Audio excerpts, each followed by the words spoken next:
And now on BBC One, with the time approaching 10:55, we look forward to the many and varied sports on offer as we join Desmond Lynham for Grandstand.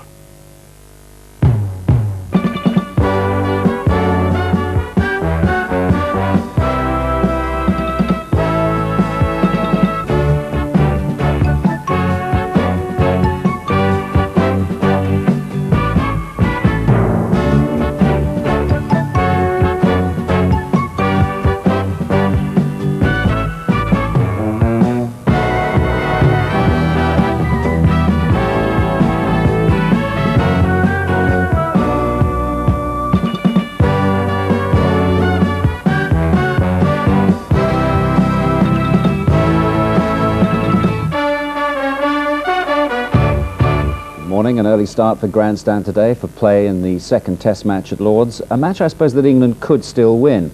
What England cannot do, of course, is win the European Football Championship, although their last qualifying match today against the Soviet Union will affect the semi-final positions, and we'll have coverage of that.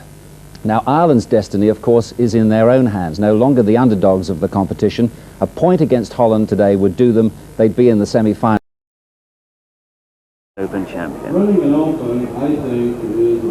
Well, those presentations will go on and on, I'm sure of that, but what bad luck for Nick Faldo. Terrific to get to the playoff in the first place, but the putts just wouldn't go down for him today. Well, there we are. Well, now, the order of play here at Wimbledon for tomorrow looks like this. Martina Navratilova, 8 times champion here. She starts playoff on centre court tomorrow against Sabrina Goresh of Yugoslavia. And on number 1 court, Steffi Graf, seeded 1 this time, she begins play there. And as you see, John McEnroe, he was due to play today, but he now plays tomorrow. He's the second match on against Horst Skoff of Austria. So much to look forward to tomorrow, and coverage begins on BBC One at 1:50, 10 to 2 tomorrow afternoon. And remember, at Wimbledon tomorrow, Mac is back. Bye for now.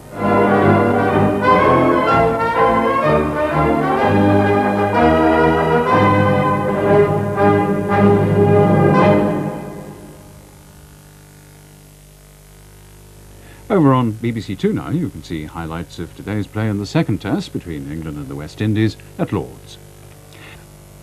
But now it's time for those familiar strains of music which accompany the exploits of Harry Lime, with Michael Rennie as the hero of the Third Man series, which was made in black and white.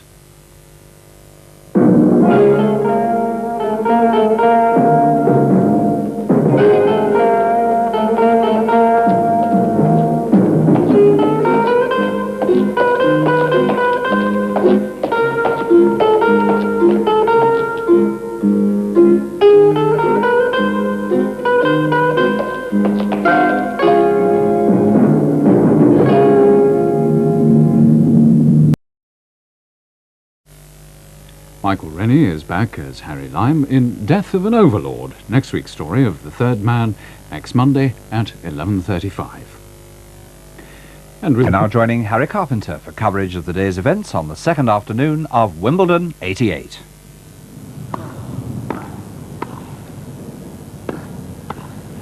Game, set, a match, cash.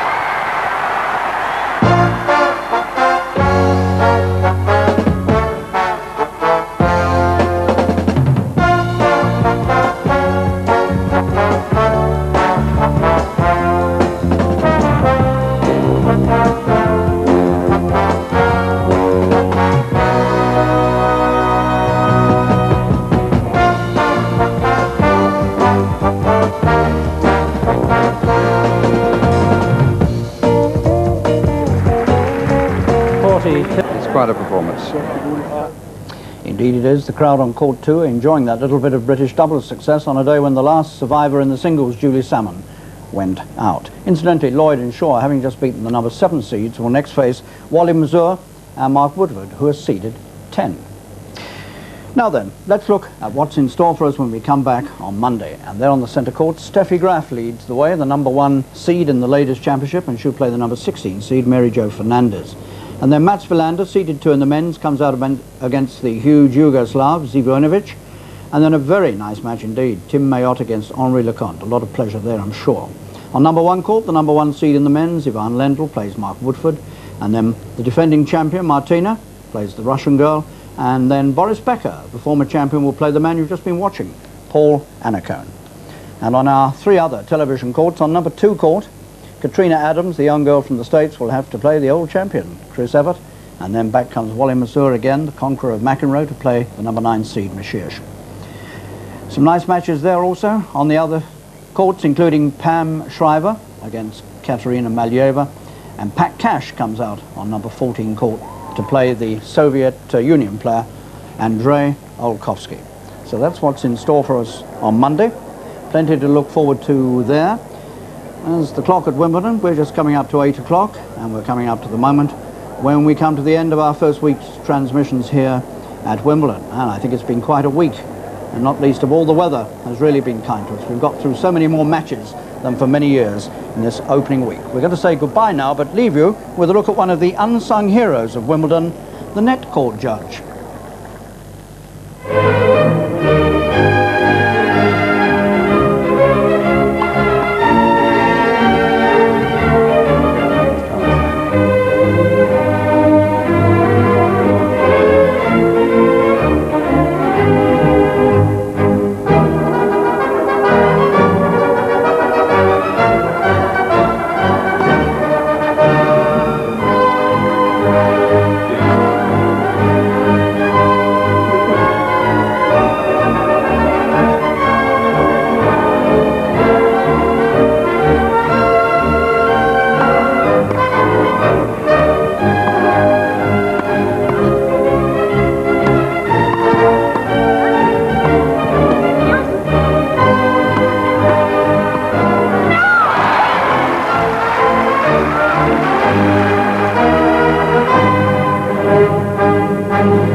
Now it's time for News View with Moira Stewart and Laurie Mayer.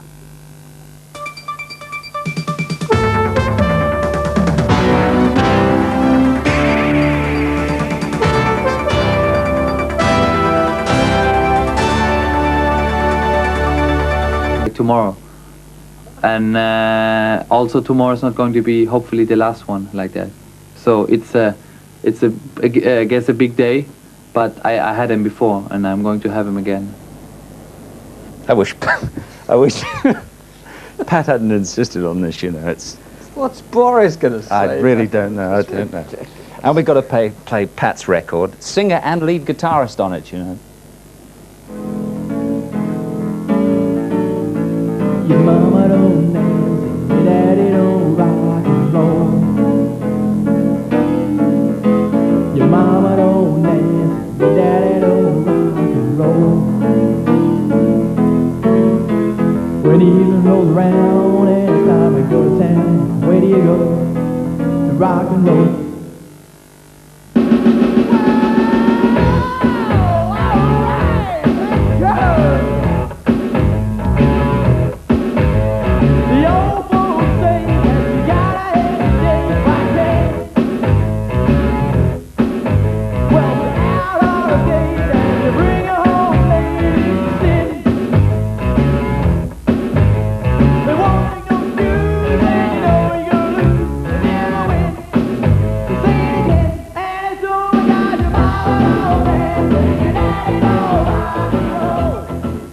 Nice, but don't give up the day job, Pat, okay?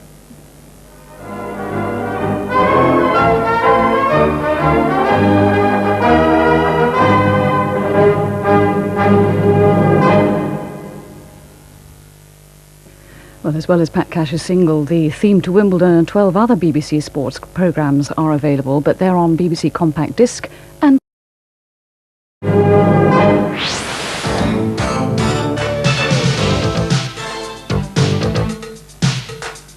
Good afternoon, how are you today? So before we go any further, I'm just going to have to do something, and I'm very wary about doing this because they say when I do this it makes me look like I'm about 10, but there you go. Anyway, as you can see, I have put a cap on, and it's not because of the water pistol, it's not because of the rain. There is a good reason for it, because as doubtless you can tell by now, Andy Crane isn't here. In fact, even the Radio Times have found out for this one. Yes, Andy Crane's not here, the reason being that after his holidays he's going to be here all over the summer in the mornings, doing, but first this. And this is a dead trendy summer programme which we could do with your help for. And I'm terribly sorry about this. This is why I've got that cap on, by the way. I will tell you all the details about But First This, but if I do forget, you're going to have to accept my apology now, because it's all off the top of my head. Cap is off the top of... Yes, never mind. Anyway, if you have a silly nickname, we would like to hear from you. Now, we've an afternoon of sport now on BBC One with coverage of tennis and Test cricket. First, we join Harry Carpenter and our outside broadcast team at the All England Club for Wimbledon 88.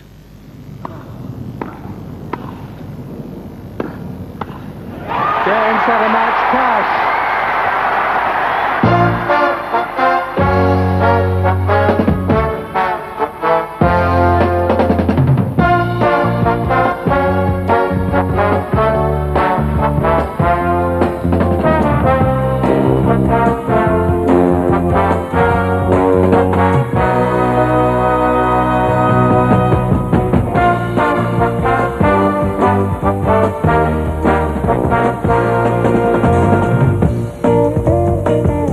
Sun's out for the ladies.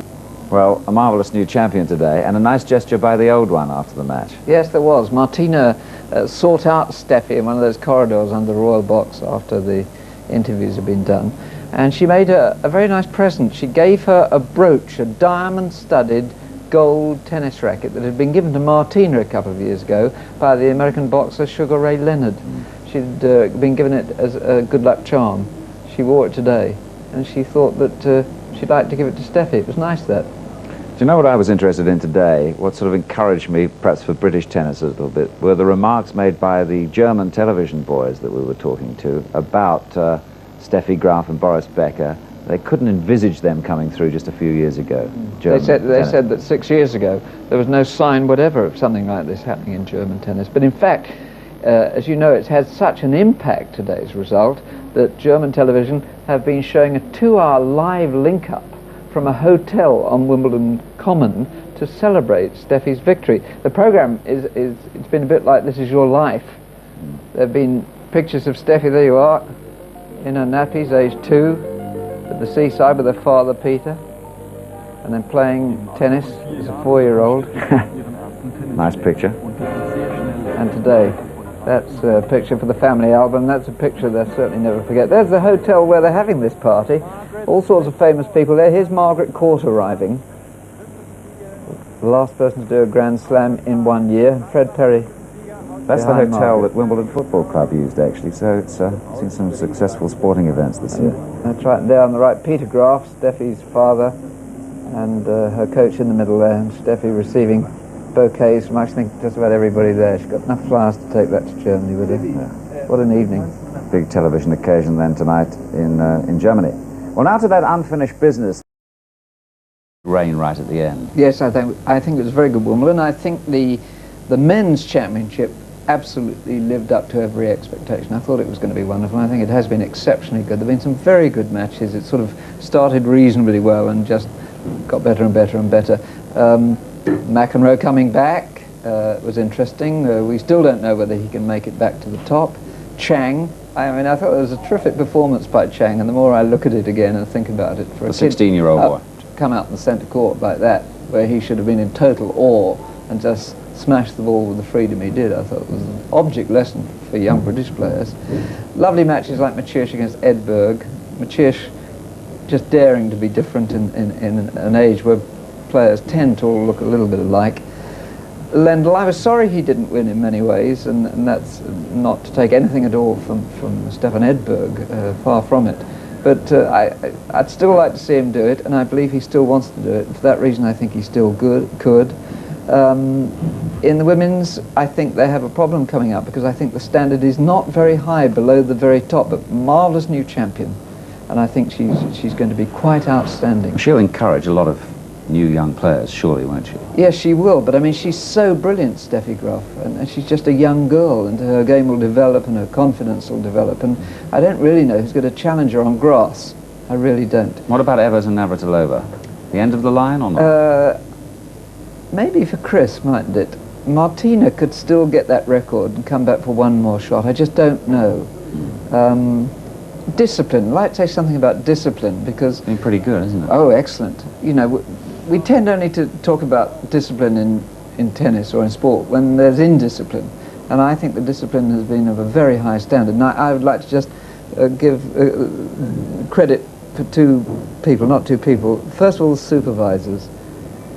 I think they have brought standardization of standards of umpiring and line calling to the game, and I think they came into the time when there was, almost anarchy in the game, and I think they've done a very, very good job. I think the other thing is, I think the electronic line calling on the service line, a British invention, now used at all four major Grandstand championships. You don't get many rows about service line calls now, do you? Okay, Jerry. So another Wimbledon championship is over, slightly longer than expected, and this particular doubles partnership should resume round about this time next year. If selected? If selected, of course. But now, from all of us, goodbye.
Well, as mentioned earlier, our unscheduled visit to Wimbledon this evening